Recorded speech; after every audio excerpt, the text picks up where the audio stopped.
আসসালামু আলাইকুম রহমতুল্লাহ। নওগান ম্যাঙ্গো হাট পেজের পক্ষ থেকে আপনাদের সবাইকে ঈদ মোবারক। এই যে আপনারা দেখতেছেন আমাদের পুকুর পাশে বিশাল বড় একটি আমের বাগান।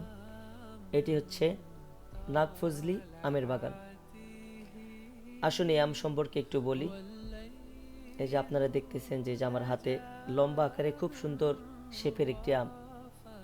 নাগফজলি নাম হওয়ার কারণ হচ্ছে যে নাকের মতো দেখতে লম্বা, সেজন্য নাগফজলি নাম। এই আমটি অত্যন্ত সুমিষ্ট ও আগাম জাত। অন্যান্য আমের তুলনায় এই আমটি 20 থেকে 30 দিন আগে পাকে, এই জন্য এই আমের চাহিদা প্রচুর। আর এই আমটি যখন পরিপক্ক হয় তখন প্রায় 300 থেকে 400 গ্রাম হয়। আর মিষ্টির দিক থেকে যদি বিবেচনা করা হয় তাহলে এই আমটি হাড়িভাঙ্গা, রূপালী, হিমসাগর এই আমগুলোর সাথে তুলনা করা যায়। আর এই আমটি কাঁচাও খাওয়া যায়, পাকাও খাওয়া যায়। আর এই আমের কোনো আঁশ নেই, সেজন্য এই আমটি খেতে অত্যন্ত সুস্বাদু।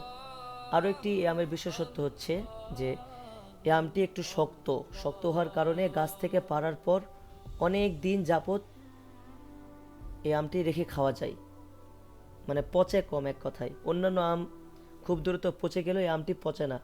অন্যান্য আমের তুলনায় এই আমটি বেশি দিন টিকে থাকে। ইনশাল্লাহ এই বছর এই আম আপনারা আমার থেকেই কিনতে পারবেন, আমার পেজ থেকে। আর অন্যান্য বাগানের ভিডিওগুলো আমি পর্যায়ক্রমে দিব। সকলে ভালো থাকবেন। আসসালামু আলাইকুম রহমতুল্লাহ।